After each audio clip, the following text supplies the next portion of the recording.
Morning, guys. Light week for Spartan Wrestling this past week. We had the week off from competition, and we spent most of the week basically managing some minor injuries we had and getting recovered and getting our guys healthy for the upcoming week. We head to Maryland for a dual meet this Friday, and at the University of Maryland, and no doubt it's going to be another tough dual meet for us, but we're looking forward to the opportunity. Also on Sunday, we get a bunch of our guys who have not seen the lineup as much will be competing at the Edinburgh Open. A lot of our red shirts and backups, which is a last regular season tournament before postseason competition. So allow those guys to get some mat time. I guess a big part of our focus during the past week, as I mentioned, was for our guys to get healthy. Number one, get recovered a little bit, and then a lot of focus has been getting on some of the guys, such as Peyton Amanya, Tristan Lujan, guys who are very capable of doing big things for our program, and just kind of getting their course corrected a little bit.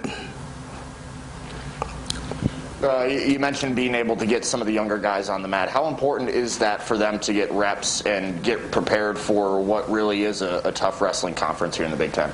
Yeah, there's no doubt. I put a lot of pressure on our guys. We have 6 red shirts right now, and for example, a guy named Lucas Daly, who's from Carbondale, Illinois as well, same high school as Cam Caffey. He already has 25 matches in this year. He's 17-8 on the year, and I put a lot of pressure on our guys to get out there and compete, because the biggest tool to gauge yourself where you are is competition, because that's where you can get the most evaluation out of things. So this is a great opportunity, like I said, to get our guys out there competing, and pretty soon many of those guys will be in the lineup next year and years to come. Are you embracing getting back on the road? I mean, you had a lot of home meets here, so are you ready to get back on the road, face Maryland? What are the challenges that Maryland presents as a team? Yeah, I mean, Maryland is they're a scrappy team. They have a few guys in particular that we're looking at. Cam Caffey will have another top 20 opponent, and there's their 184 pounder is very good too. That'll be a top 20 matchup for Lane Malcheski. But the biggest thing in our conference from a wrestling standpoint is you can't take anybody lightly, and this is just the next order of business moving forward, and that's what we're going to focus on. But to answer your question about I think would you ask about Maryland and embracing getting back on the road? Yeah, you've been home for a couple of weeks now, so just to get back on the road again in the Big Ten. Yeah, I think the biggest thing is I actually enjoy getting on the road and traveling, because we have the guys together, we have our hands on them, we have our eyes on them at all times, so we can control a lot of what they're doing. When we're at home, they're going home, and we don't always see what they're doing. So I think it's having the team together on the road is a big thing, because you have that camaraderie 24 hours, 24/7. You talk about the camaraderie. Obviously, Cam winning Big Ten Wrestler of the Week. Can you talk a little bit more about kind of the leadership he brings to the team and how he helps kind of build that camaraderie for your program? Yeah, I mean, you have benchmarks in your program, right? And Cam Caffey's competed in some of the biggest moments within our program in recent years. He was in the Big Ten Finals a few years back, and he's the ultimate competitor. And not only does he lead, through his lifestyle, but he leads how he competes. And he's the ultimate competitor, and obviously he had a big win a week ago against Penn State, and even on Friday night against Rutgers. But I know he's already moved on and looking forward to the next opponent. Roger, I remember visiting you before the season, and you were talking at the time. You had a little gleam in your eye, like it's taken a little time, but we're finally getting there. What did you see, and is this what you're talking about? If you would have told me that losing 2 starters and being in the position that we're in right now, I didn't think that would be possible because experience means a lot in our sport. And, we lost Jake Tucker, a two-time national qualifier. We lost our starting heavyweight, Christian Rebitaro, very early in the season. And, this group is resilient. I mean, we know we have talent. We know we have depth. And, it's been kind of the next man up mentality. And as a coach, I'm excited for that because, there's still many more guys that you guys have not heard of that are just chomping at the bit to get in the lineup, and I'm excited to see them as well. So it's just a matter of time. But, to see where this program is right now, yeah, we're a little bit further along than I expected, but their competitive resiliency is, what I'm most impressed about. Do you feel as though the guys are back to getting a little bit more healthy because you wanted to use this break as a time to kind of, heal up a bit and get recharged in a sense? Yeah, this break, it came at the right time. We had some small dings, and going through the Big Ten grind there. Whoever did the scheduling there, they hit it perfectly. And for our program, at least, we went through a very tough national tournament in the Southern Scuffle, January 1 and 2, and then we went directly into 4 Big Ten dual meets, and one was after another, and that was a grind. So I know our guys mentally needed the break, so they could recharge a little bit, but most importantly, to physically recharge as well. Thanks, guys. Thanks, Roger. Thank you.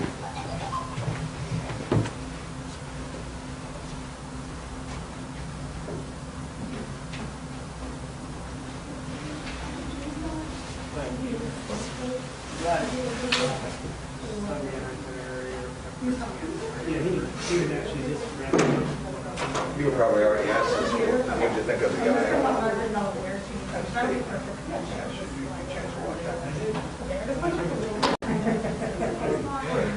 Hey, what's up? He's going to environment. What's today like?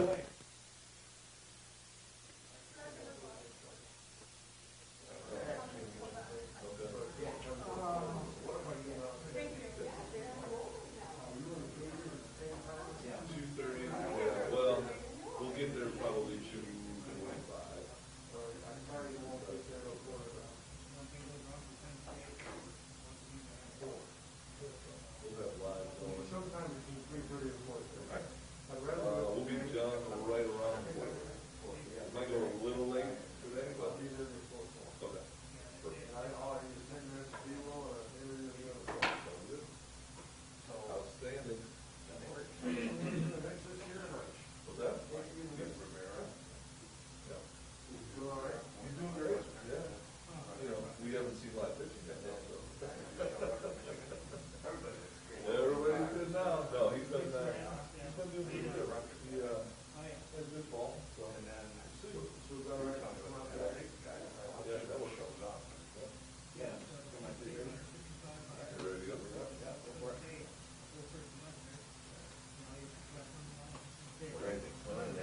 You ready to go? Ready to roll. Take care. Here's Michigan State baseball coach Jay Klaus Jr. to talk about the upcoming first pitch dinner that's this Saturday, and then recap the first couple days of official practice in the 22 season. Thanks, Zach. Yeah, we've been busy, hard at work. Guys have done a nice job. Congrats to Coach Izzo on a great win Saturday, but we started practice Friday, went Saturday morning, and going back at it today. So we're getting excited, we're getting ready. We got a busy week ahead, and our first pitch dinner is this Saturday. And after 2 years now, I guess, we're back and we're excited about it. And Dan Dickerson's coming in to be our keynote speaker. We're going to honor Bruce and Dean Look as our alums of the year. And just really excited to, again, just kind of show my guys off to the community. So we will accept tickets up until the day of. Walk-ups are fine, and try to get as many people out there as possible. The website is msuspartans.com/firstpitch, and tickets are I think $65 a piece, and then they kind of go down from there with different alumni rates and student rates and things like that. But really, it's been a great event for us the past, I guess, 13 of them that we've been here for, to bring in somebody that, from the world of baseball, that is a familiar face, at least to local baseball fans here in the area, and Dan Dickerson is no exception to that. Again, have the chance to honor two guys that are very special people to our program and have had great careers beyond Michigan State, but always give back to our program in various ways, and the Look brothers. Also, I might add fellow Lansing Everett alums. The Vikings are well represented on Saturday night, and again, it's a great opportunity. Our kids are excited about it. Our parents and families are excited to come back. And again, it's just another way to kind of kickstart our season with, now we're under 3 weeks away. So the anticipation continues to build, and the first pitch dinner is all part of that. So, questions? Where are you at, I guess, right now in terms of with ticket sales? I know you wanted to get around 400, so are you getting close to that number? Well, we're getting closer. Yeah, I haven't checked yet today. I know by the middle of last week we're about at half of that, but the baseball crowd is usually a late arriving one for some reason, and so in the past, history would dictate that this week is the biggest week for ticket sales, and so we're hoping to get to close to 400, and I think we can get there, and so but we'll see. I have just a question about one of your freshman pitchers, Ryan Shapaniak. Wondering when you started to get interest in him and kind of how he got on your radar, because he is very big for a freshman pitcher, for you guys to have in your program. And so just curious when he started to become on your radar and how when you started to really want him to come here. Yeah, well, these guys, a lot of them get on the radar pretty early, in their freshman or sophomore years in high school, and Ryan's no different. He's a big, strong, physical kid. Ryan was and still is very good friends with Micah Ottenbright, who was a Michigan State signee last year, but was drafted in the 4th round and signed with the Philadelphia Phillies. And so Ryan and Micah were very close. They were going to be roommates, and Micah had a great opportunity and signed a pro contract. So, they're both, Micah was from Trenton. Ryan's from Woodhaven, so they're downriver guys and very close in proximity, and so just kind of continue to track and follow those guys. But he is a big physical kid, and just is one of those guys that continue to get better and better. He's got a great head on his shoulders, so we're excited about his future and his potential. In addition to Ryan, pretty basic question, but heading into the season, what are some things that you are most excited about seeing your team accomplish this season? Well, I'm excited to see how the pitching shakes out. I think we're pretty deep. We're a lot deeper on the mound than we were a year ago. With that being said, I don't know that we have a really clear-cut number one guy just yet, and that's a little bit different. We can, typically year in and year out, you have a Friday night guy that's pretty well locked in, and you know who that's going to be, and we don't have that just yet. So I think we have a number of candidates, and I think we have a number of guys that have a chance to be. We had 4 or 5 guys throw on Friday and Saturday that really threw well, and so it could be something that we're going to have to figure out, obviously, before Big Ten play starts. But we're hoping that's kind of a good problem. I think without that Mason Erla type of guy right now, while we don't have that, again, we're a lot deeper, and so we may not have to ask as much of Friday night guy as we did out of Mason, last year, and so hopefully that's a good thing for the entire staff. But does that maybe create a little bit of a friendly competition on the mound? Maybe guys pushing each other to kind of be the best they can be there? It does, no question. And we've got that, positionally as well. I think we're pretty deep as far as our position players are concerned. Even though we have most of those guys back from last year's team, I think there are a lot of young guys that are going to push the guys that got a lot of at-bats last year. And so, part of it is roster expansion from the COVID year and kind of, paring that down. But there is a lot more competition from top to bottom. And again, it's going to be fun to watch you shake out. I'll get more with you later, Jake, but one topic I wanted to ask you is, it's a yearly topic. Is there any scheme to change the season? That's the million-dollar question, Fred. I think, over the pandemic and the shutdown and lockdown, whatever, for COVID, we as a conference, really tried to put together a lot of different scenarios for pushing the season back. It seemed like it had some traction, and then we started playing games, and it seems like it's been put on the back burner again. So we're going to continue to fight for it. We're going to continue to push. I know we have Houston Baptist up here on March 18th, and that's another school from the Sun Belt that is going to experience baseball in March in the state of Michigan. And so if it's 32 degrees and we go out and play, maybe that's another guy that we can have on our side, backing the proposal that we have out there. I just think it makes way too much sense. There's really no negatives, to it from a financial perspective, from a student-athlete welfare perspective. I think your guys will graduate sooner. Summer ball really is not really an issue, I don't think. But it's changed, and we've been doing it this way for a long time, and so I think I'm all for it. I'm 100% for it. Well, I think some of those teams that are drawing really well right now, that are in the warm weather states and in the Sun Belt, are hesitant to change, and why would they? I mean, things are going well. So I can see that perspective of it as well. But if you talk about the good of college baseball as a whole, it makes way too much sense. If every school in the North brings two schools like Southern Baptist up to play here, do you turn the vote around in 5 years? Yeah, well, you would hope. We had Oregon out here a number of years ago. We played one day on a Friday. We walked them off on a really cold, windy day, and then Saturday and Sunday it snowed. We had Fresno State out here a couple years later. We couldn't use our field because of weather, cold and snow. We had Arkansas that was supposed to come up here in the COVID year, and we got shut down, and they decided they didn't want to try to reschedule because he saw on the weather the day that we were supposed to play, it was in the mid to upper 30s, and didn't want to play in that.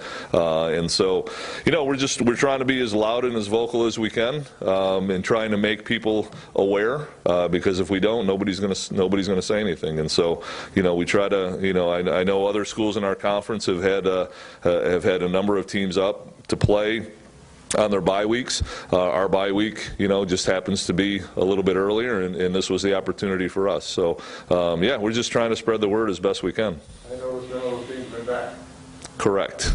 That is correct. They have not been back, and so I told Arkansas, I said I'll have you here anytime. We'd love to play it. Kind of what Coach Izzo says. We'll play anybody, anytime, anywhere.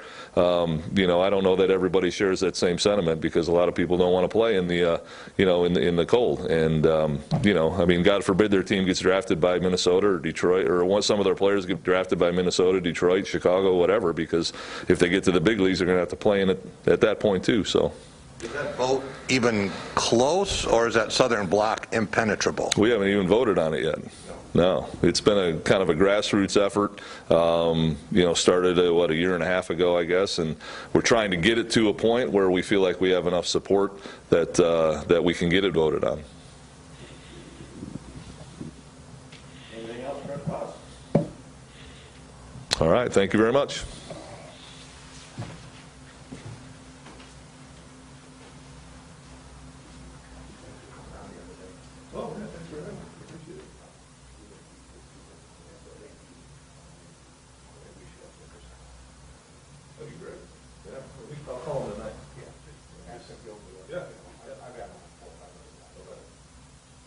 Absolutely. I got to reach out to him about some details on that. So, thanks, Jack. Good to see you. Fred, good to see you. See you later.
Well, after a good day Saturday, don't get much time to rest. That's the beauty of the Big Ten, or the beauty of a lot of conferences. But I thought after watching the film, it showed, the effort, especially in the second half. Although it was good in the first half, so was theirs. Second half, I thought we outplayed. We did a better job.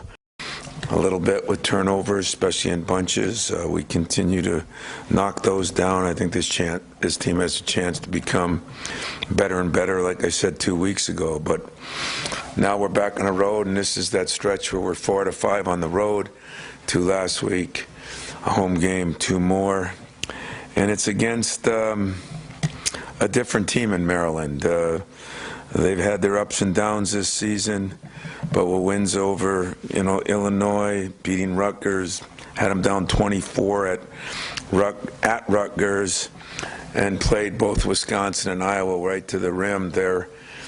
They seem to be a team that has played to their competition a little bit.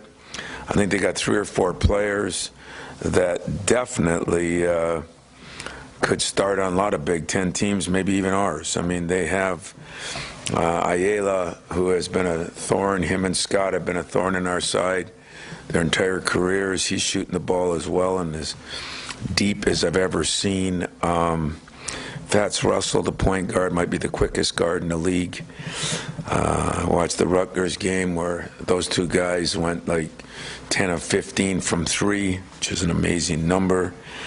So between Scott and Russell, Ayala, those are good players. And then Waba, the transfer from Georgetown, averaged 14 points in the league in the Big East. So they have some really good talent. They were ranked in the preseason. Yes, they've had a coaching change, and Mark's not there anymore. But Danny Manny's a good coach, a good guy, and I think he's trying to do a job that's not easy. My main concerns right now are keeping dribble penetration contained, especially with Russell and Ayala. And Scott, like I said, has hurt us from the threes, 6'7", kind of 3-4 man. And it's caused some problems. And maybe the last and final problem is they've made 16 more free throws than their opponents have shot. And that means they're getting to the foul line, I think, 70, 80 more times than their opponents, which is 60 more times than their opponents, which is a huge number. So defending without fouling, not turning the ball over, and containing dribble penetration, which leads to those kickouts for threes, would be what we have to do. I'm kind of anxious to see myself if we take if we've matured any, that we can come off a big win and get right back at it. Practice yesterday was pretty good. It's not that we did a lot physically, we did a lot mentally, and I thought the focus was good. Turn around, leave today, and play tomorrow, so we'll see. Tom, you kind of alluded to it there, but I think it was after the Illinois game or somewhere in there you talked about being consistently inconsistent, especially in this little stretch. Mm-hmm. What are some of those things that are going to be important going into tomorrow to avoid that kind of up and down? Well, turnovers will be one, of course, but I think consistent play defensively, and then do we get the ball moving on offense? Yesterday we had one of our best offensive practices, and I thought against Michigan we moved the ball better. We got open shots. If you defend well and rebound well, then you get your break going, which is very important to us. There was a disappointment coming off the Michigan game. Not only did they get 16 offensive rebounds, but the way they got them. Our lack of cutouts at a couple positions was something that yesterday we worked on, and today we're going to really go after, because that was poor on our part. So what you hope to do in games, you hope to win them all, of course, but in basketball, as I've said often, you hope to play better. I thought we did a lot of things better in the last game. The couple we didn't do well, we're going to try to correct and then get consistent on those things. Tom, how well do you know Danny Manning? And I'm wondering, I mean, obviously he goes back, his starring days were when you were barely on the staff here. I'm just wondering how much you remember him as a player, and then how much have you gotten to know him through the years and whatnot? You know, I know Danny pretty well.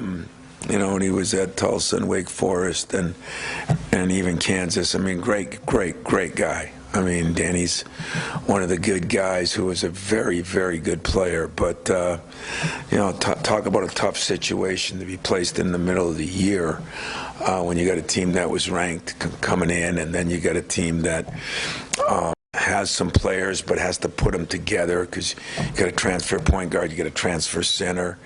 You know, not an easy position to be put in. Their mainstays of Scott and Ayala really helped. The Hart kid is another guy that has been in the program, and that really helps him.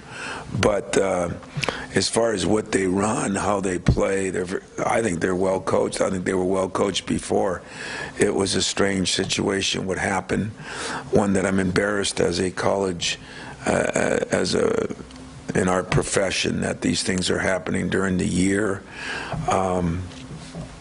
But it's the nature of the beast, and I think Danny's doing the best job he can do under the circumstances. And I'm sure they're running the same thing. Him and Mark were good friends from their Kansas days, so I don't think he's changed a lot in that respect. It's just, as I always say all the time, it's not the X's and O's, it's the Jimmies and the Joes, and how do you motivate kids to do what they're supposed to do. And there's times he's done a really good job of it, and they've lost some tough games. You know, 3-4 point game to Iowa on the road, a close game to Illinois, Wisconsin at home, a 1 point game. They've played good basketball. Their record is not indicative of their talent or you know, the basketball they've played.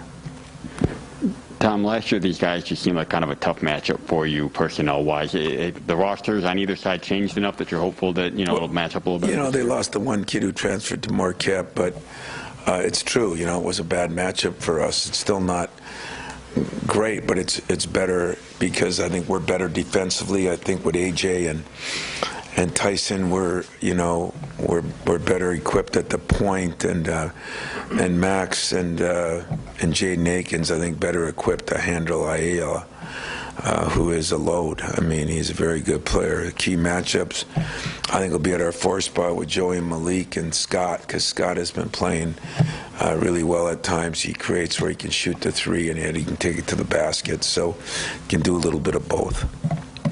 Tom, I know you want to win them all, but if I had offered you in early November 16-4 going into February, would you have taken it? Yes.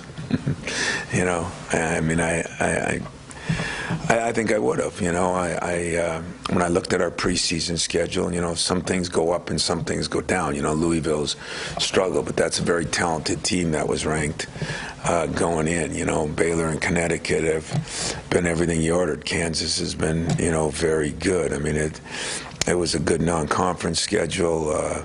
It's been the Big Ten has not changed any. You know, there's so many good teams in this league, and you know, my heart and hat goes off to Northwestern. I mean, not because they beat us, they deserve to beat us, but they got to be the best 2-9 team in the history of basketball. I mean, every coach I talk to says, man, Northwestern, you know, you watch how they lose games down the stretch, and it's not bad coaching, it's not even bad playing, it's just some incredible things that have happened to them. And so when they're at the bottom of our league, call every coach in our league, ask if you want to play them. And they're one of the 2 or 3 teams at the bottom. So I've always said I think the mark of a good league is not the top. Our top is pretty good. I don't know if we look at it as off the charts good, but I don't know who you'd look at that way. I mean, it's not Kansas. They just got beat by 20 at home. It's not Baylor. They've lost 3 out of 5 games. It's, you know, Duke, I don't know as much. I haven't seen them as much this year, you know. So I think what you got is a lot of really good teams, and the Big Ten's got 5 or 6 of those. But it's the middle and the bottom of the league that really determines how good the league is. And that's an automatic win, like there have been other years. So, yeah, I am pleased where we are at 16-4. And as dumb as this sounds, I'd probably be more pleased at 14-6 if I thought we were being more consistent in doing the things we got to do that's going to help us be a great team by the end of the year. That's the encouraging part of the last game. I thought we made some strides. We'll see if we can continue to do that. There's obviously this stretch you mentioned earlier about the fourth or third game out of 5 or 4 of the 5 on the road. This building in particular has been a tough one to play in because the crowd has been so insightful. I wonder how much maybe having that crowd here the other night plus the 2 previous road games will help you guys go into that. Well, I think, you know, we are getting a little more mature, which you have to be to win on the road. As far as our home, that place hasn't been like that in 3-4 years, but I think we all know the reasons for that. So I was very pleased with the way we played, but I was really excited about the way our community, our fans, that was a win for Michigan State and maybe East Lansing more than it was a win just for our program. And I think those are important factors. And I've said all along, you know, those cardboard cutouts last year just didn't make it, you know, and it's good to have everybody back. And yet when you get them back, they have to relearn how to be. I thought that game helped a lot, and hopefully it'll help us as we go on the road now and then when we come back home. But going on the road is tough, and you know, hard to say what Maryland is like now. It used to be one of the tougher places to play. I know in Rutgers, the RAC is still one of the toughest places to play, so it'll be interesting to see how we do. I mean, talked a little bit about Max after the game the other day, but just for a freshman, the maturity that he's shown, you know, he can have a couple bad shooting games, and that doesn't seem to really affect him like maybe it would some first-year guys. Just talk about how he's able to kind of still be a guy who defends, still contribute other ways, and how he's able to just kind of keep that even keel even when there's some issues shooting the ball at times. You know, and his even keel isn't as even as you think. I mean, his demeanor looks like it, but like when he misses a shot or he doesn't play good, he is mad. And but I think he shows the maturity that he's able to say, I shot poorly. The world hasn't ended, you know. Early on, that was a problem. You know, he was taking every missed shot to heart. And we had a lot of talks about that, you know, Michael Jordan misses 50-some% of his shots, and, you know, he's one of the greatest. I mean, Steve Kerr misses a high percentage of his shots, you know. So I think Max, he takes everything in like a sponge. I mean, what I'm most impressed with Max about is he never let his shooting affect his game. That's a big, big thing especially for scorers to do. And he's, again, continually showing we're bringing him off more ball screens now. We're trying to keep bringing his game along slowly. But if I had to say the best thing that happened to him was failing a little bit early, which is almost unallowed anymore. You know, yes, a guy can struggle early. He did struggle early. He shot the ball poorly early. But his defense has been something way beyond where I thought it would be, and now he's starting to come off ball screens. He's starting to add things to his game, which is going to really help him and help us. So, you know, I'm critical of people that don't do what they're supposed to do. It's hard to be critical of Max because he's always trying to do what he's supposed to do. I love that about him. I want to, sorry, real quick. Go ahead. You got time.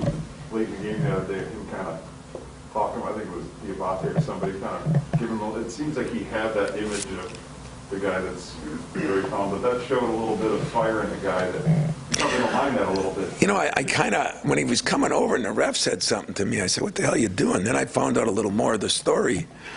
And I said, good job. You know, it was, you know, proud of you.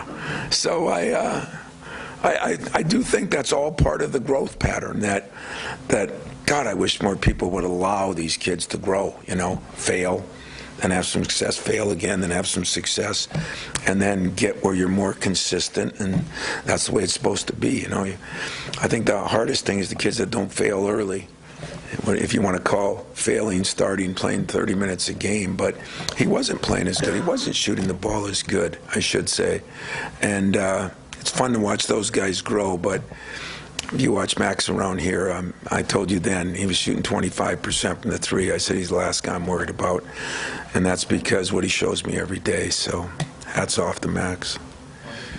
There's a lot of excitement, obviously, that was surrounded Keon's basket, and he showed his athletic ability pretty well there. But have you given any thought? Will you sub him in a little sooner than the closing minutes, considering what happened? You know, you broke the surprise, Audrey. I'm starting him in this next game. At whatever position he wants. That, you know, I'm not making fun of you, but I'm telling you that I think Keon, and I told Mel this. I mean, Mel and I recruited him together. It's not a surprise that he's a good player. I mean, some of you guys that followed him in high school, I mean, he had some monster games. It was funny because, you know me, I don't try to do anything at the end of games, and so I just thought we were going to, you know, it wasn't the last shot or anything. It wasn't like we were holding and rubbing it in, but they came up on him hard. And he did show his athletic ability going with his left hand. I mean, this kid is, he's been really fun to have for 3 weeks. And I think of what he's done in 3 weeks. Do I think it's going to make a difference this year? I don't, but I don't know either. You know, one thing this team has been, knock on wood, is we haven't had any real injuries yet, where so many teams are having injuries or COVID, you know. What he's doing now, he's playing on that scout team, and he's playing more and more and more, but a little bit like Max, they kind of get along. He's a sponge, you know. He wants to learn. I told Mel that. I said I've been really impressed with how fast he picks things up, and that he wants to learn, you know. And he's kind of a shy, quiet kid. I'm trying to get him out of that, you know. And but I've been really impressed with him. But I'd pump the brakes a little bit. I don't think I'm going to start him or probably be the first guy off the bench, but I don't think he's a fish out of water either. The guy that I've been excited about the last couple of days, as crazy as it sounds, because he hasn't played much, is Pierre. Pierre is doing a few things off the court. He's just getting himself in better shape, and he's really starting to come around. And he had a practice yesterday like real good. And we've seen this for the last week now, and I do think we're going to start working him in even more, try to get Max some rest. And I think his future looks better and better just watching him grow in the last 2 weeks. Tom, we talked a lot about AJ after the last game, and for good reason, the way he played. But Tyson, I thought, early in the second half had some really good moments as well. And there was a drive to the basket where he finished aggressively, sort of over people at the rim. And I'm wondering what you're seeing from him and his growth, and moments like that, how important they are for him. You know, Tyson, I mean, AJ's a more powerful athlete, but I mean, Tyson can go up and dunk it like nothing. And I was shocked the first time I saw him because he's a lot smaller, and he's got phenomenal athletic ability. And aggressive is the key, you know. He's not always aggressive enough. And that's what we're trying to harp on. Defensively, he can be pretty aggressive, but offensively he doesn't. I think part of that is just learning everything and trying to figure out what to do. And he is a pleaser. And sometimes I wish he wasn't, you know. I mean, I like guys that are a little more aggressive in that position. I think he's passed up some shots. But what I have is a two-headed monster, as I said. And I think at times they could really complement each other. One's a better shooter. One's more physical. One's bigger. One's smaller. One really sees the court, and yet the other one has great ball skills to get by somebody. So I think if we can use them and then once in a while use them together, that position is going to take off. The problem AJ's had over his small career so far has been, can he consistently do that? If you have a good game, can you come back? So today will be a big practice. Yesterday was pretty good, but I'm not giving AJ an inch, because until I figure out where he can handle that himself, I'm going to stay on it. But I have seen some improvements in Tyson, and the reason is I still think, you look at a lot of those guys. You look at the kid from Michigan, first half of the year he was just okay, and he's really come on lately. And I think when you go from one level to the next level, man, being a GA at Northern Michigan and being a GA at Michigan State was different. It took me a while. It took me getting my butt chewed by Judd a few times to understand that. And it's the same for a player. It really is. And I think now if you talk to him, he can say, I loved where I was at Northeastern. I loved the program, this and that. He speaks very highly of it, but there is a different in levels, and I'm thinking to myself, when he played in front of 15,000 people, as crazy as that, what that must be like compared to what he did. And so I think he's just learning, growing. You always want it faster than it is, but it is taking place.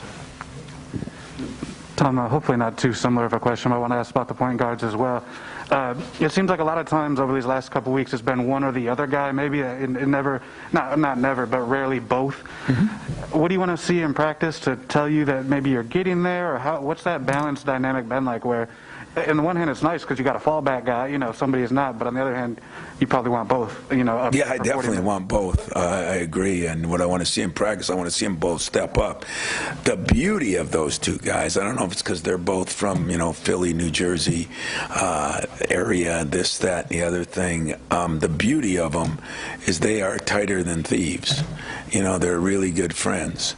And it's been, they really do help each other.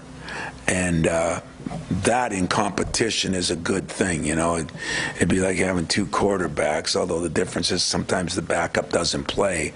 We know this is going to play, and they love playing together, and I think we're morphing into that a little bit more. But, I just think that they've just got to keep improving on their consistency. And in AJ's case, sometimes I think he thinks he's conquered it when he has a good game. And conquering something is, what is it? You do it 21 days in a row. And that's kind of what we're looking for from him. Can he consistently do that? Tyson, on the other hand, I think it's just a matter of learning the difference in levels and trying to live up to playing against people that are, when he drives in there and goes in the air, even though he's a good athlete, when a guy's 7 foot, it's different than when a guy's 6'7" that maybe he went against. So just learning, it's just going to take some time.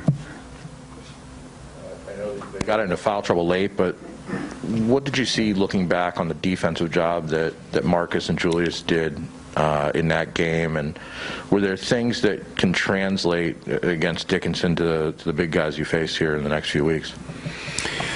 Well, as you know, they're all a little different, and we chose to have one game plan against Dickinson. It could be a different one the next time we play them, to be honest with you. We chose to have different ones against different teams. We just don't go in doing the same thing all the time. I thought there were some good things we did, but I also thought, we were a little disappointed Mark didn't cut out very good, and when we graded him out, he didn't cut out very good, and that left Diabate to get some rebounds, and some of that was Joey and Malik too, but rebounds maybe Mark should get or Julius should get. So we're never going to be satisfied with that, but I do think there's some things we can learn. I thought there were some things we learned offensively. Mark stays in that post, and that jump hook and the kickouts that he made were really good. So we're going to keep growing from there, I felt bad for Marty because we hadn't played him in a while. He came in and he did a great job, but he had a great practice yesterday. We're going to need all three of them with some of the guys we're facing. It could be Maryland. This kid, like I said, he's big and he can score it down there. He's got a great right-hand jump hook.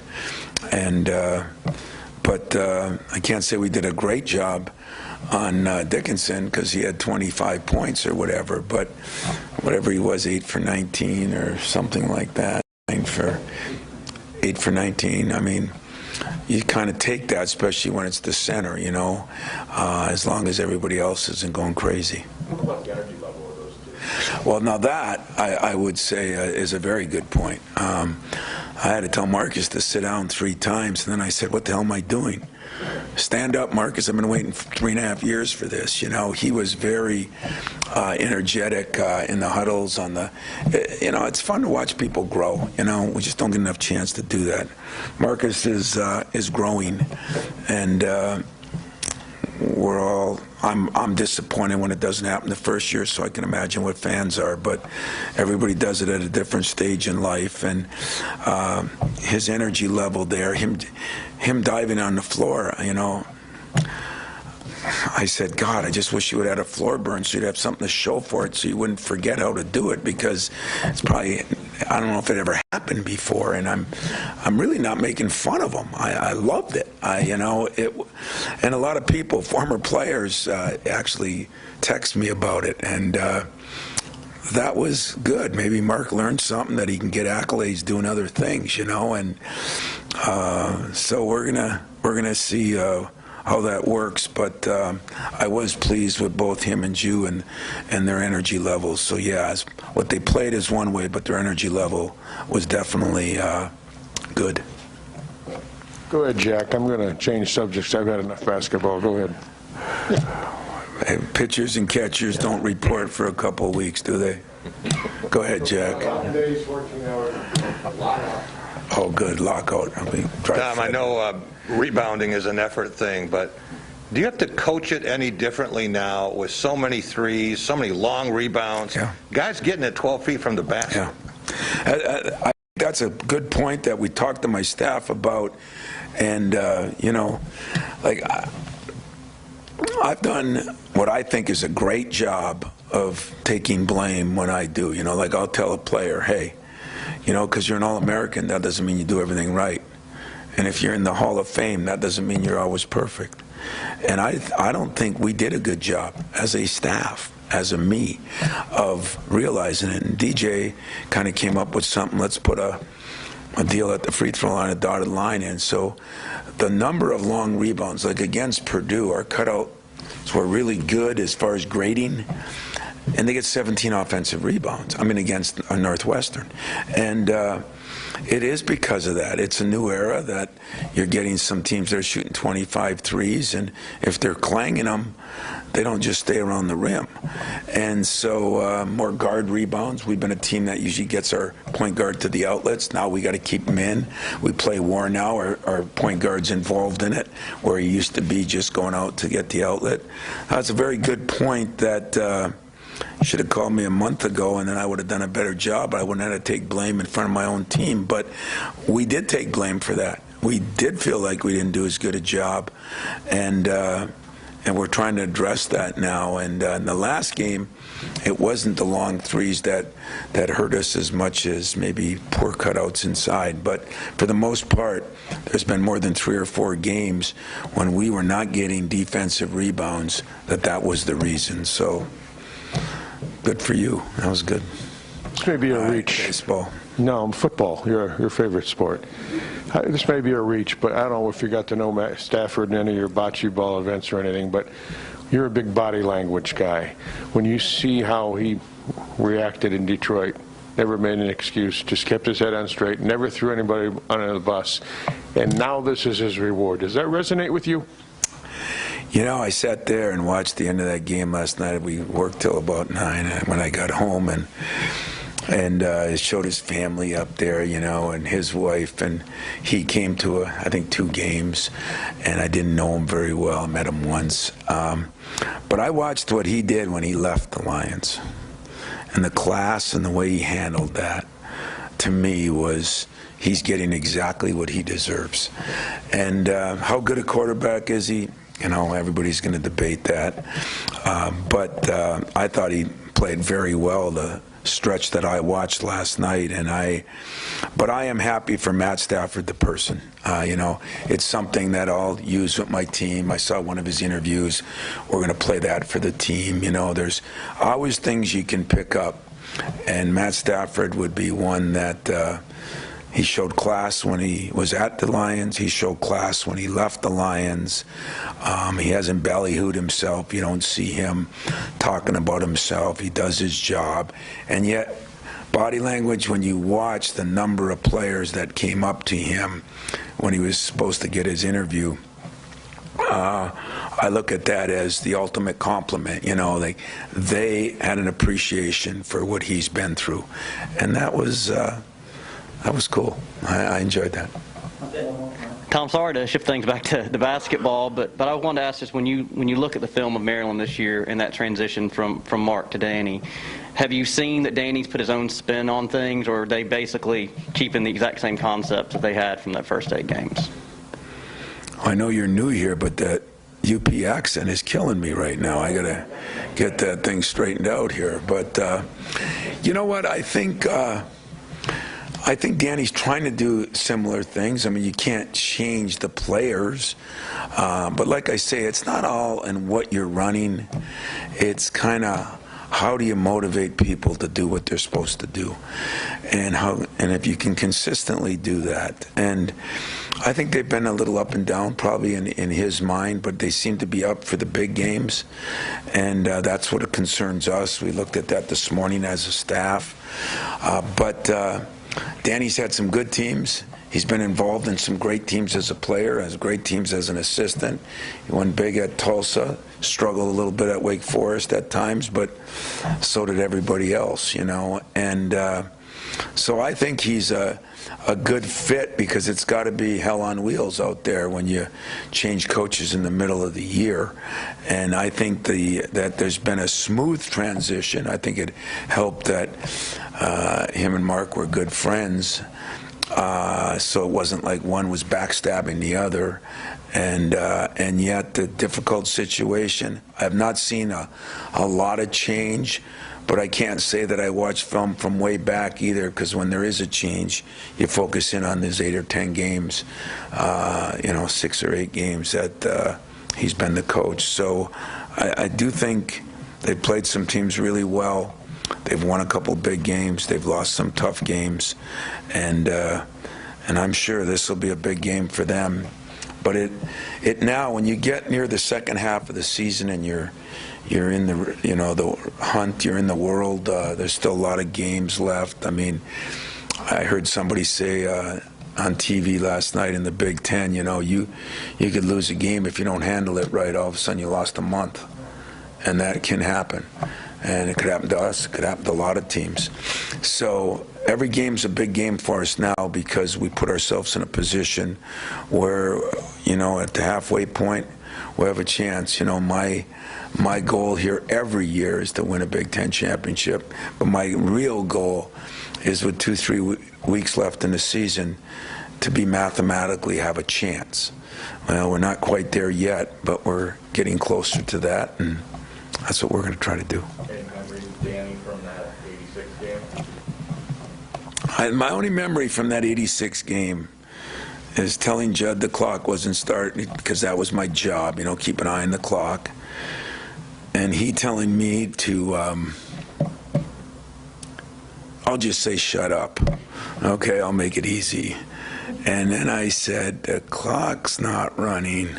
And that's when he went down and pulled the Bobby Knight and pounded his hand on that phone, jumped off the thing. And of course, Larry got the technical, because his whistle or whatever, the ref's whistle, he was going like this and caught that. It was a bizarre thing. But, don't really talk to Danny about that a lot over the years. I think we did once or twice on the recruiting trail. But,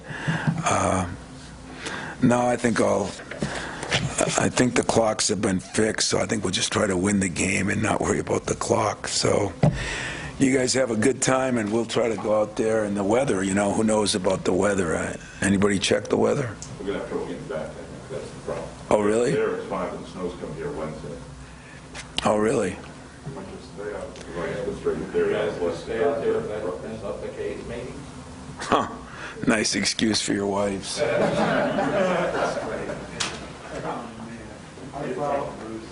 followed you.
Booko at Little Caesars.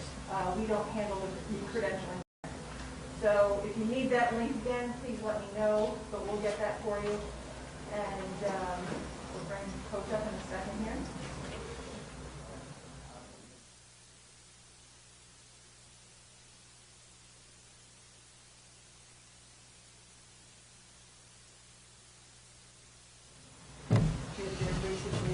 All right. Turn it over.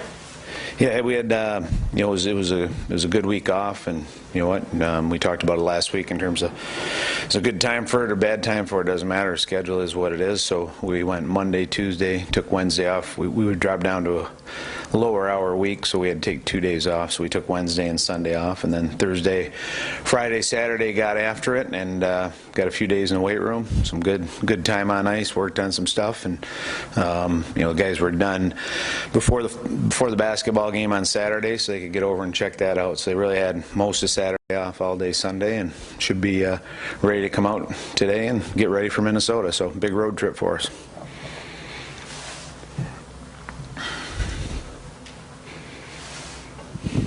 Dan, with Minnesota missing 4 of their top players, 3 to the Olympic team and 1 to the pros, what's the difference in their team that you're going to face this weekend? Well, you know what, I mean, they're obviously in those situations, those are all good players, and you know what, the thing about Minnesota is they seem to have guys that they can pop in, and you know what, we're without a couple of our guys as well, and that's just this time of year between, we get Olympics now, I guess that's not a normal thing, but injuries and sickness, and everybody has to deal with it. But still a dangerous team, and their goaltending, the young man's jumped in, done a real nice job for them. Defensively, they've got numbers back there, but hey, Brock Faber's a heck of a player, and but I'm sure they'll be fine there. And like I said, they'll still present a good challenge, and a little like us, they have to move some guys around, but they'll be fine. But still a tough team, and I'd say as good as anybody in the country.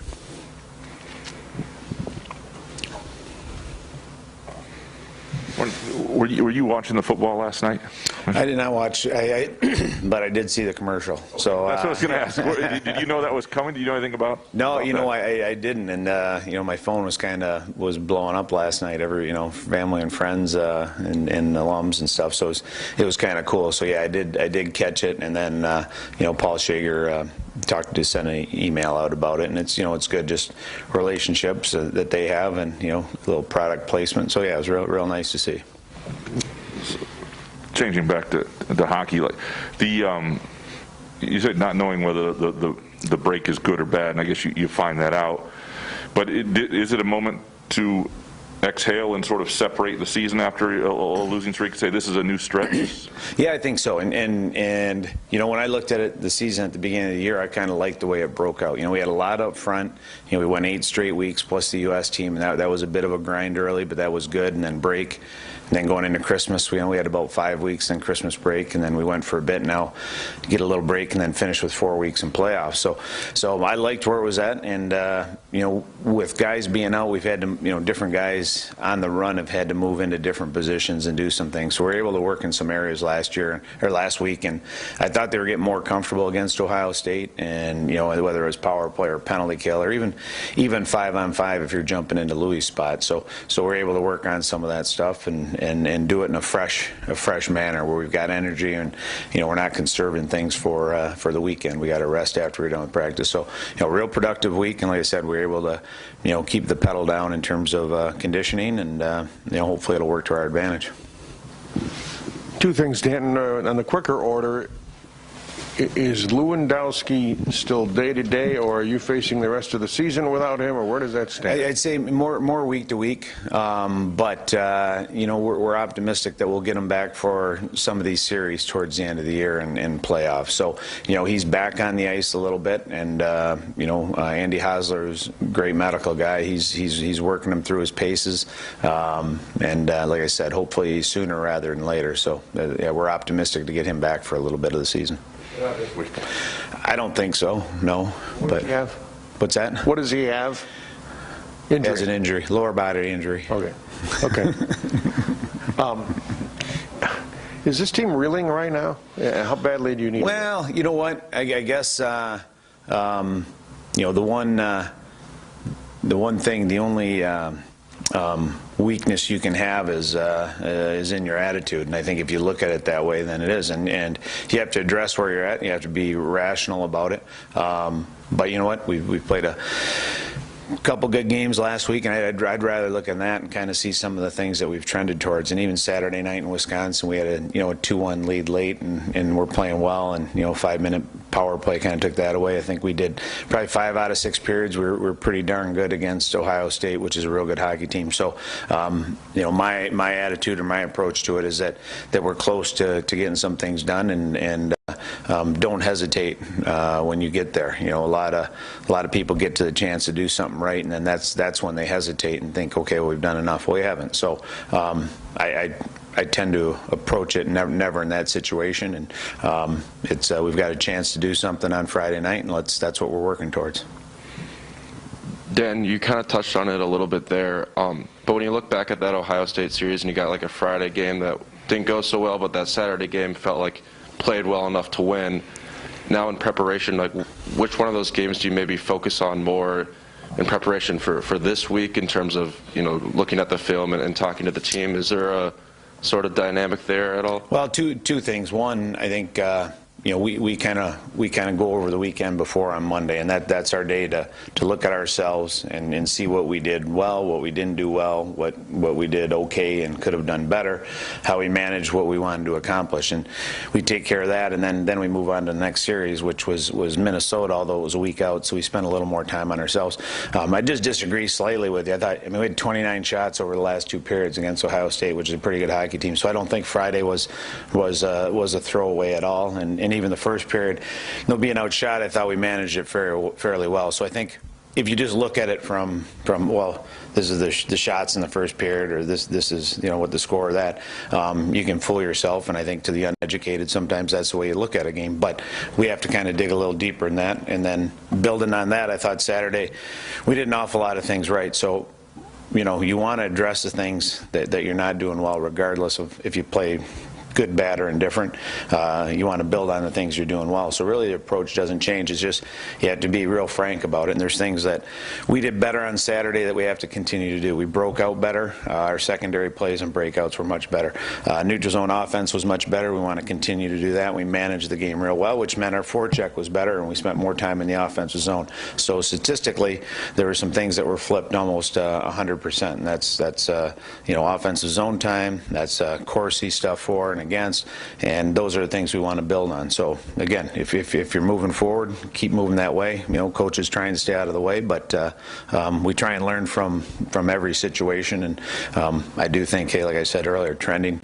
There's some things that are going well. That's a good team, and sometimes you do everything right and you don't get a win. Sometimes you play lousy and you get a win. And but the bottom line is you got to figure out a way to get a win, and that's what we've been doing the last week, and we'll continue on until we get to Minnesota. Dan, at the beginning of the year, it seemed like defensemen getting out on a rush was something that you guys heavily stressed. In the past few weeks, it's not necessarily been there at times, especially through the neutral zone.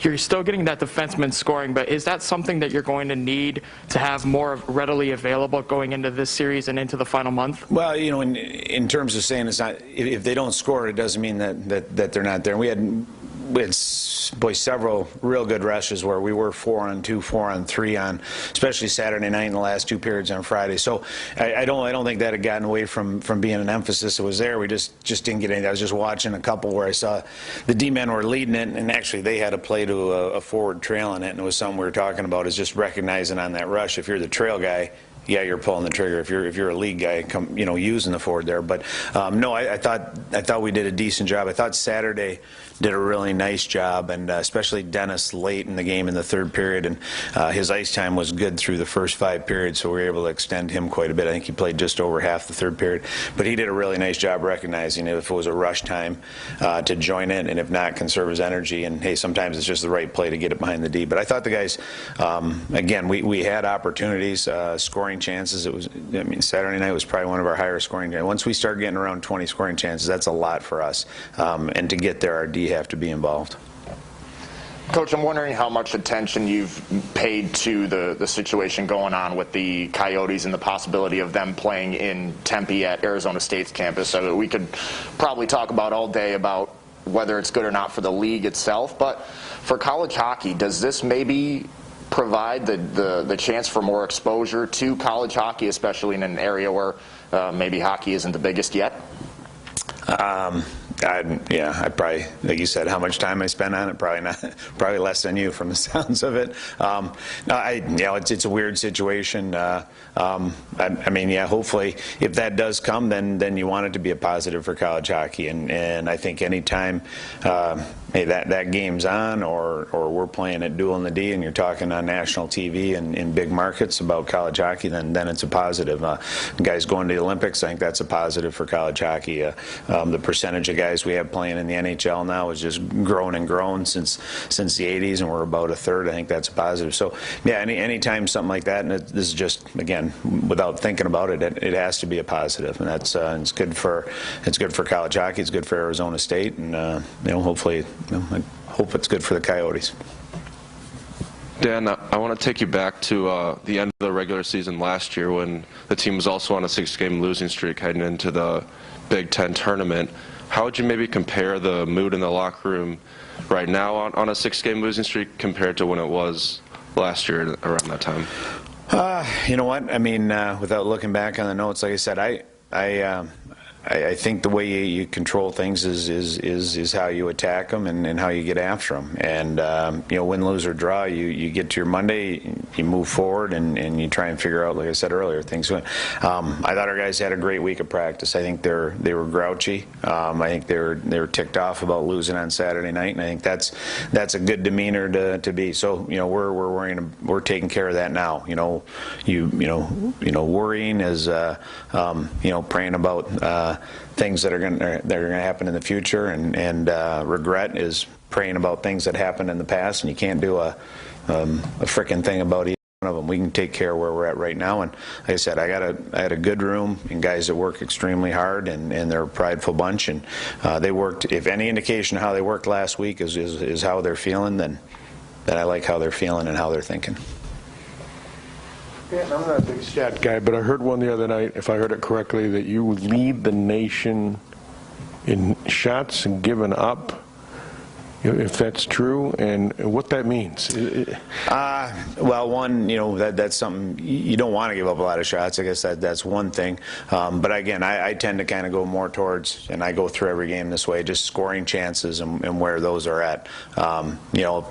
I wouldn't mind being Ohio State and giving up 50 shots the other day to Penn State and winning 6-0. So again, it's not always what stats tell you, it's what they don't tell you that you have to figure out. A pretty smart guy told me that a long time ago. So there are games where I get done and I look at it and I go, okay, they got X amount of shots. I go, I guarantee you they didn't get over 12 scoring chances, and I'm usually pretty close on that. So if they get over 15, I don't like the way we played defensively. If we're under 15, I like the way. If they're under 10, then we played a hell of a game defensively. So I kind of go off of what I have in those situations, and I'm usually not too far off. And again, it's how you manage the game in those grade A's. And we've got teams in our league that Penn State generates a lot of shots, Notre Dame generates a lot of shots, but again, you have to kind of figure out what those are before you're worried about it. And the stuff I track, that's, like I said, that's what we could work off of. Danton, going back to how different the lineup is going to look for them, can you draw anything from the first series here at home, or is it completely different in a sense? No, it'll be similar. Like I said, they're going to fill in with pretty good players. The goalie, you don't game plan. I mean, Joe will have a pre-scout on the goalies. That doesn't change things. Defensively, they run pretty deep on D. They'll be fine, and the same thing up front. So I don't think we'll notice much of a difference. Like I said, they're a very good hockey team.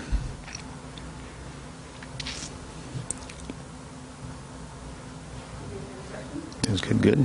All right. Right on. Again, player availability is tomorrow.